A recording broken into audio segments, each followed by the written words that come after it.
Yeah, Jerry West, Hall of Fame player, Hall of Fame general manager, Hall of Fame person. I interviewed him, I think, 3 to 4 times over my course as a talk show host in San Diego. I thought he was really special. I asked him about the phrase Zeke from Cabin Creek. He was born outside Charleston, West Virginia, in the mountains of that state. He was born into poverty, born into an abusive home, born into a family that lost his older brother in the fight in Korea that was devastating to the family. He became basketball royalty. Everything Jerry West touched became gold. Long distance 3-point jumper, Lakers leadership, what he became as a general manager, what he became in the twilight of his career as just an ambassador for the NBA. Lakers, his era, West, Baylor, Wilt, Goodrich, pretty damn good, except that they ran into Red Auerbach and Bill Russell every year in the playoffs. They won only one ring as that team. West, the general manager. Showtime. That was Kareem. That was Magic. That was worthy. Then they reinvented themselves a third time with Jerry West guidance. Kobe, Shaq, that era. A lot of people don't know Jerry West is the one that told the owner, Jerry Buss, hire that guy, Pat Riley. Oh. And look what that evolved into. Yeah. And then he did it again when Buss approached him and said, what do you think about this guy? He said, hire Phil Jackson. As different as Phil Jackson was, as aloof as he was, as much as the relationship between West and Phil Jackson kind of fell apart, he recommended hire this guy from Chicago. Then he became a consultant with the Clippers, then the Warriors, then the Memphis Grizzlies, and his input helped each of those teams, to a degree, turn into a winner. He was genius. He was brilliant. From a basketball perspective, he was unique in terms of his bond and his relationships with everybody. Now, he was haunted. Do you know Jerry West in the playoffs was 1 for 8 in the championship round? Won only one ring. Yeah, well, look who he was facing every year. Yeah, Wilt versus Bill Russell and the Lakers versus Red Auerbach and everything the Boston Celtics had. But as a general manager, he won 4 rings. Nice. And as a general manager, he built 8 different teams that went to the NBA Finals. I mean, this was a unique guy. And I'll tell you, I read his biography and it was moving. Zeke from Cabin Creek kind of sounds kind of cool, but his life wasn't cool. He was an introvert because of abuse from his father. He was haunted by the death of his older brother, who was his closest ally, who got killed in Korea in the war. Life became basketball for him. He sought perfection. He created a pressurized situation in his life that led to lifetime depression. He was a really complex individual. He sought happiness. He sought success. He never found peace. Do you know that he could not sit on press row and watch a Laker game? Really? He would not sit in the owner's box. He would walk to the end of the floor and he'd watch a piece of the game in the tunnel and then walk around the arena. There was just something from a chemistry standpoint inside of him that swelled up that made him intolerable for him to sit and observe, despite all the greatness of the Lakers. It sounds like Billy Beane in the Oakland A's. Yeah, exactly. So I hope he's found his peace. He was a hell of a guy.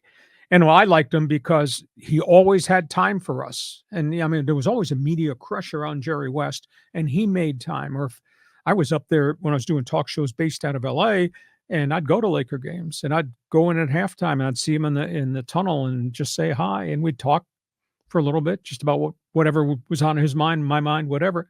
He was just, I was one of the more unique intellectual people. But man, he was a gold standard as it relates to basketball. And John Riley says, I say, well, I know all about his accolades as a general manager and as a consultant. I know he helped out the Clippers and I think the Grizzlies and Golden State. But obviously he was the Laker GM before Mitch Kupchak, right? Yes.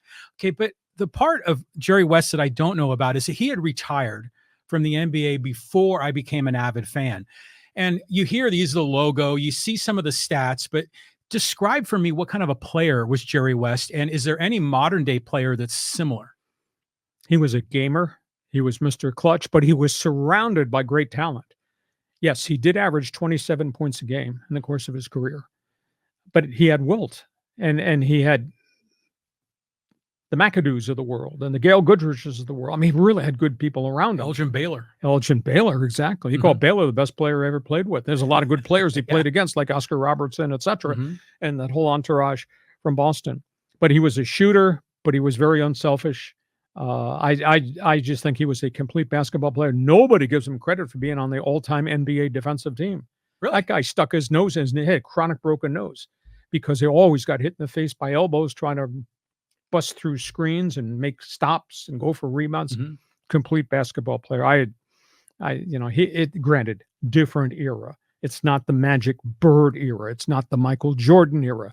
But his era had really good players and obviously the greatest team of all time, probably in that whole collection of Boston Celtics guys, the Russells and the Tommy Heinsons and the Jones brothers and Tommy Setch Sanders and Red Auerbach smoking a cigar. That was the thing that drove him crazy, that freaking Red Auerbach, after they continued to eliminate the Lakers, championship series after championship series, would sit on the bench in the empty arena smoking a cigar. It drove West crazy. He was haunted by it. But I just think he was a hell of a gentleman. You know, the weird angle to the story? The Clippers announced his passing. Really? Not the Lakers. Where the hell is the leadership of the Lakers?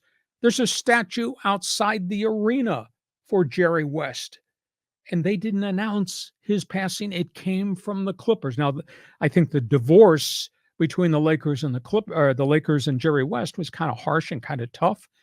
But how do you not announce the passing of your own icon, and you let the woe-begone Clippers, aka Donald Sterling era, now the Ballmer era, who've never gotten to the NBA championship, you let the Clippers make the announcement? That just drove me crazy. Yeah, I mean, I'm sure the Clippers enjoyed kind of sneaking that one in, as far as the announcement goes. But yeah, what a great player. I mean, when you saw him play, was he more of a perimeter guy, or did he drive in the lane? He did it all, but he could drill that sucker from the outside. Oh, he could. Yeah, he didn't take as many shots as Pete Maravich took. Maravich was just a great shooter, and obviously he was not the athlete and the explosive guy that Michael Jordan was. But in his era, he was the best of the best. And, that best included Oscar Robertson. And that best included all those great players on the Boston Celtics. And it included Elgin Baylor. It was a great team. I mean, it seemed like in the 60s, it was always Lakers Celtics back then, kind of the first era of their rivalry. But I look back at old time basketball players from the 50s and 60s, and I think about the shoes they wore, because they wore those like Chuck Connors Converse All-Star high tops with like barely any sole, very little support. And it's amazing that there weren't a lot more injuries back in that day. Well, they're different athletes. They weren't as explosive in going to the basket that way. And I don't think they put the force on their ankles and their Achilles and their heels then as these great athletes do today. But man, he was special. You're a Laker fan. Memories of Mr. Clutch, Jerry West. What a great, great player, executive. I tend